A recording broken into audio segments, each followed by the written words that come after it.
বাংলাদেশ সেনাবাহিনী নিয়ে যখন নানা জল্পনা কল্পনা, ঠিক সেই মুহূর্তে বাংলাদেশে ঢুকলো মার্কিন সেনাবাহিনীর একটি দল। সাথে রয়েছেন deputy commanding general lieutenant general Joel Bhawal. হঠাৎ ঢাকায় কেন মার্কিন সেনারা? এ নিয়ে ঘুম হারাম ভারত, পাকিস্তান, চীন এবং মিয়ানমারের।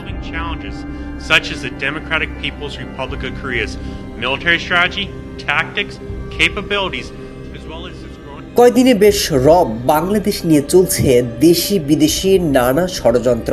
পাকিস্তান থেকে মদত আসছে, আর এতে ছক কষছে জঙ্গিরা। বাড়ছিল তৎপরতা, ক্যান্টনমেন্ট থেকে সেনা সদর দপ্তরে দৌড়ঝাঁপ। তাহলে কি কোনো ষড়যন্ত্রের আঁচ পেয়েছিল বাংলাদেশ সেনাবাহিনী? কিন্তু রহস্যের জট সেখানেই খুলতে শুরু করেছে যখন বাংলাদেশ সেনাপ্রধানের সাথে দেখা করেছেন এই মার্কিন জেনারেল। এবার খানিকটা স্বস্তির নিঃশ্বাস ফেলছে বাংলাদেশ সেনারা।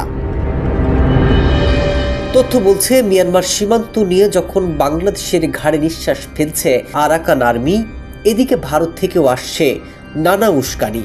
বাংলাদেশ যখন হরকাতুল জিহাদ থেকে শুরু করে নানা জিহাদি শক্তি মাথা চাড়া দিয়ে উঠছে, ঠিক তখন বাংলাদেশের পাশে দাঁড়ালো ওয়াশিংটন।